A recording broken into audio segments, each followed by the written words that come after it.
Eu sou a Margarete, e naquela noite, alguém já estava nos esperando dentro de casa.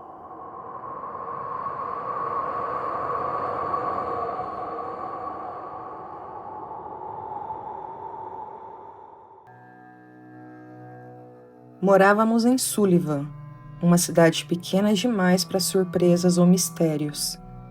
Eu tinha 4 filhos e uma casa para cuidar, e John, meu esposo, sempre dizia que eu era boa demais nisso, que tudo funcionava em casa como um relógio. Eu gostava disso. Gostava de saber que quando o sol nascia, eu estaria preparando o café, que às 7 da manhã John estaria saindo para a loja, que as crianças acordariam reclamando de fome. Eu acreditava que a previsibilidade era uma forma de proteção, que as portas trancadas e a rotina repetida era suficiente para manter uma família bem. Aquilo era a minha vida, e para mim, aquilo era seguro.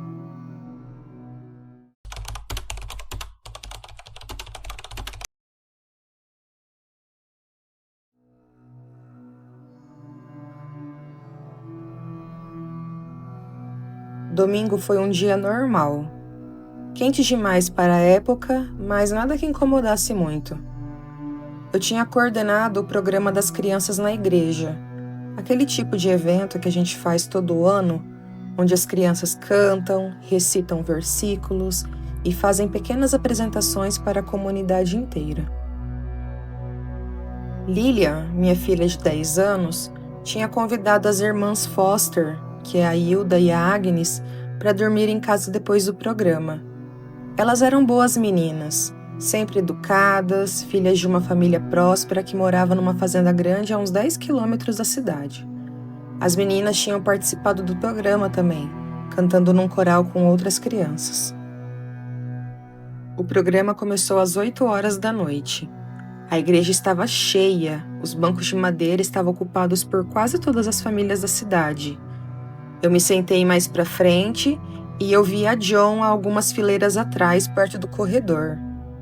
Ele tinha um jeito de sentar meio inclinado para frente, ficava com as mãos cruzadas sobre os joelhos como se estivesse prestando atenção em algo que só ele conseguia ouvir. E eu gostava disso nele, essa seriedade.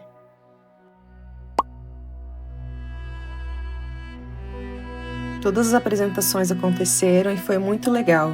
As crianças se saíram super bem. O Charles, meu primeiro filho de 11 anos, leu um versículo longo da Bíblia sem gaguejar uma vez sequer. A voz dele já estava ficando mais grave, sabe? Mais de homem do que de menino. A Lilian cantou com a voz firme e clara, usando um vestido branco que eu tinha passado umas 3 vezes para tirar todos os vincos. Meu filho Arthur, de 7 anos, recitou um poema curto que ele tinha decorado. E o mais novo, Harry, de 5 aninhos, ficou quieto no colo da irmã mais velha dele durante todo o programa, com os olhinhos arregalados vendo tudo. Quando terminou, as pessoas aplaudiram e eu senti aquele alívio que a gente sente quando algo que planejou por tanto tempo finalmente acontece, quando tudo sai exatamente como deveria sair. Saímos da igreja um pouco depois das 9h30 da noite e fomos direto para casa. Nós 8 caminhamos juntos pela avenida, o John ficou à frente com o Charles, Lilian e as irmãs Foster ficaram rindo baixinho de algo que eu não conseguia ouvir, e Arthur e Harry correndo entre nós como sempre faziam, perseguindo algo invisível, fazendo aquele barulho que crianças fazem quando estão felizes e cansadas ao mesmo tempo. Chegamos em casa quase 10 horas. A casa estava exatamente como eu tinha deixado antes de sair, cada coisa no seu devido lugar. O cheiro familiar de sabão e madeira me recebendo quando eu abri a porta era algo que eu adorava. Tranquei a porta da frente com a chave que ficava pendurada no gancho de ferro ao lado do batente e coloquei as meninas para dormir no quarto de costura no térreo. A cama era estreita, mas as meninas não se importaram. Arrumei as duas, ajeitei o travesseiro, cobri elas com um lençol fino porque estava muito quente. A Agnes já estava bocejando de sono, e a Hilda me agradeceu com aquela voz baixinha e educada que ela tinha. Eu apaguei a lamparina do quarto delas, saí e subi devagar direto para o quarto das crianças. O John subiu primeiro para verificar as janelas. Ele sempre fazia isso antes de dormir, uma rotina que nunca pulava. Ele verificava cada tranca, cada janela, cada fechadura, mesmo vivendo num lugar onde ninguém trancava nada, onde a gente conhecia todo mundo pelo nome. Eu ouvi os passos dele no andar de cima e o barulho da janela sendo fechada completamente. Quando eu cheguei no piso superior, a Lilian já estava deitada ao lado dos irmãos, todos amontoados na cama como uns filhotes numa cesta. Charles na beira da cama, Lilian no meio e Arthur e Harry grudados nela. Puxei o lençol sobre eles e saí do quarto quietinha.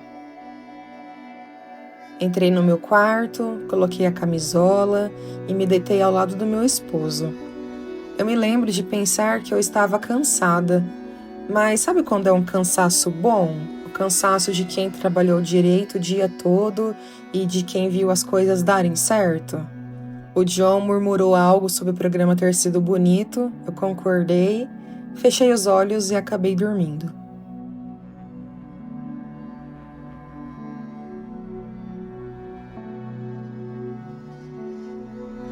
No meio da noite, eu acordei. Acordei sem saber quanto tempo tinha passado. Podia ter sido 1 hora, podiam ter sido 3. E o meu despertar não foi comum. Não houve um barulho específico, mas foi uma sensação física, como se meu corpo tivesse entendido algo antes da minha mente. Fiquei ali deitada, ainda um pouco sonolenta, com os olhos abertos no escuro, olhando para o teto de madeira que eu conhecia tão bem. A lamparina ainda estava acesa. O John estava ao meu lado e tudo parecia normal. A janela do nosso quarto estava trancada, mas eu conseguia ouvir o vento lá fora, fazendo as árvores balançarem. Tudo parecia exatamente como deveria estar, mas não sei, alguma coisa não estava muito certa. Era como quando você sente que alguém está olhando para você, mas não vê ninguém.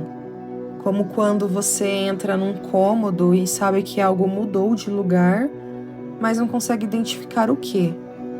Aquela sensação na nuca, aquele arrepio que sobe pela coluna sem um motivo aparente. Fiquei ali parada, com os olhos fixos no teto, ouvindo tudo. O vento que fazia a janela subiar de leve, o som que a janela fazia quando o vento batia nela. Lá embaixo eu ouvi também um rangido.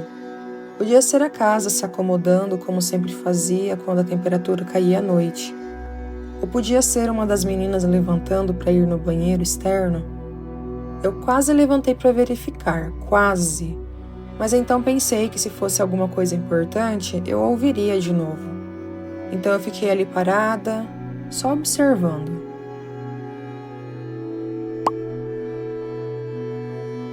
E foi aí que eu ouvi. Ouvi um som que definitivamente não era o da casa. Um som metálico, como um som de uma corrente ou de metal raspando contra o metal.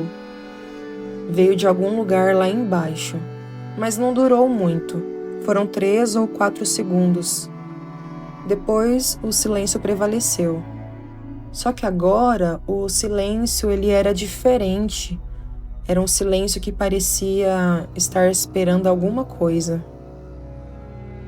Chamei por John em voz baixa, mas eu não tive resposta. Ele estava dormindo. Pelo jeito estava dormindo profundamente, porque a respiração dele estava bem pesada. Meu coração então começou a bater bem mais rápido.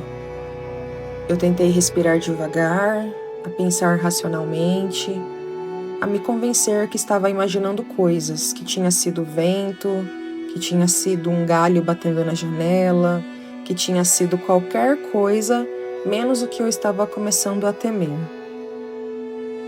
E então eu ouvi o som de novo, mas dessa vez eram passos.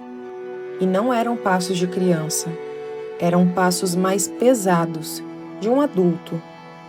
O tipo de passo que alguém dá quando não está com pressa, quando sabe exatamente onde está indo. E eu sabia, com certeza absoluta, que todas as minhas crianças estavam dormindo, que Agnes e Hilda estavam embaixo do quarto de costura e que não tinha mais ninguém naquela casa além de nós. Só que os passos continuavam, cada um deles fazendo a madeira ranger de um jeito que eu conhecia perfeitamente. O som veio do quarto degrau, depois do quinto, depois do sexto e foi subindo. Eu me virei para chamar de novo por John, mas o medo já tinha tomado conta do meu corpo de um jeito que me tornava lenta e pesada.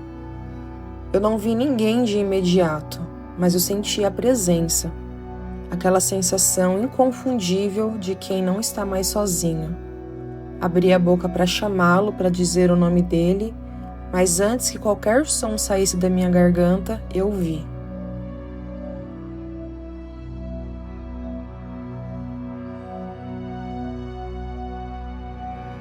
Vi uma sombra no batente da porta do nosso quarto. Era uma sombra alta demais para ser uma das crianças. Ficou ali, completamente imóvel, observando. A luz fraca da lamparina não chegava até o corredor, então eu não conseguia ver o rosto, só a forma escura. Era uma silhueta humana, mas sem detalhes, sem características, apenas uma forma negra que estava ali, parada, olhando para nós. Tentei gritar, mas naquela hora o medo já tinha se transformado em pânico. Meu corpo estava paralisado. Eu vi a sombra se mover em direção a nós e ela ergueu algo tão alto que chegou a machucar a madeira do teto.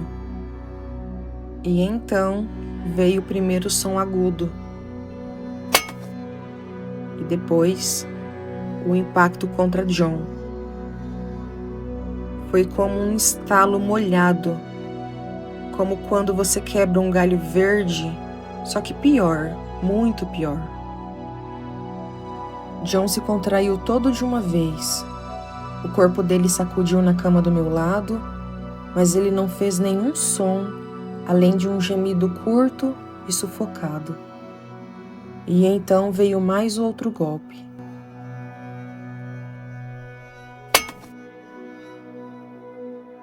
Vi o rosto do meu esposo perder a cor natural e ser tomado completamente por sangue, que se espalhou pelo travesseiro rapidamente. Tentei me levantar da cama numa tentativa de correr, mas aquela sombra, ela se moveu de novo, só que mais perto de mim agora. Levantou os braços e então eu entendi o que ela segurava. Era um machado. Quem poderia nos odiar tanto assim, a ponto de nos matar com um machado? Então os braços daquela sombra se abaixaram e veio de novo aquele som agudo. Dessa vez, eu senti um choque misturado com uma dor profunda na minha cabeça. Veio uma sensação estranha de calor e pressão. O meu pensamento ficou confuso, fragmentado, tentando se agarrar a qualquer coisa conhecida, ao rosto dos meus filhos, à voz do meu marido. O medo já não era mais o medo de morrer. Era o medo de que tudo tivesse acabado daquela forma, sem sentido, sem aviso, sem chance. Por um momento, eu pensei que aquilo fosse acabar ali, que aquela sombra iria embora e que eu e o John já tinha sido o suficiente. Fiquei parada, sem respirar, esperando ouvir o barulho da porta da frente. Mas então eu ouvi os passos se afastando e soube exatamente para onde ele estava indo. Ouvi a porta do quarto das crianças se abrir e os passos entrando lá. Ouvi também o mesmo som horrível de novo, 4 vezes, e cada vez doía mais do que a anterior, mesmo que não fosse no meu corpo.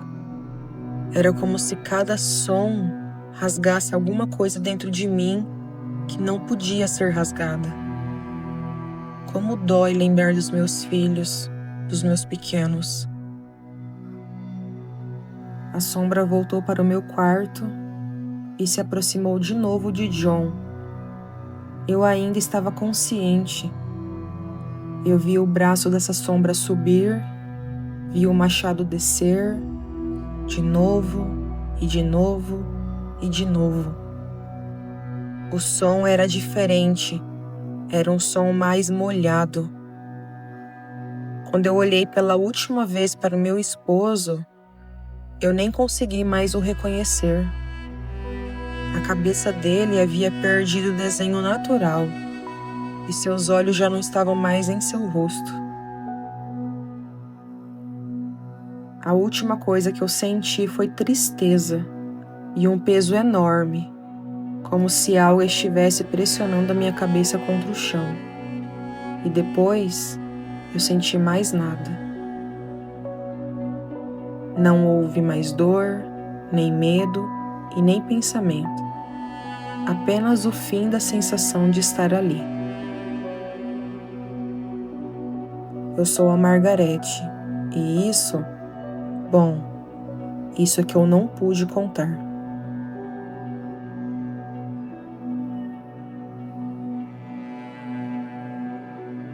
Na madrugada de 10 de junho de 1912, em Villisca, Iowa, Estados Unidos, 8 pessoas foram brutalmente assassinadas a machadadas enquanto dormiam.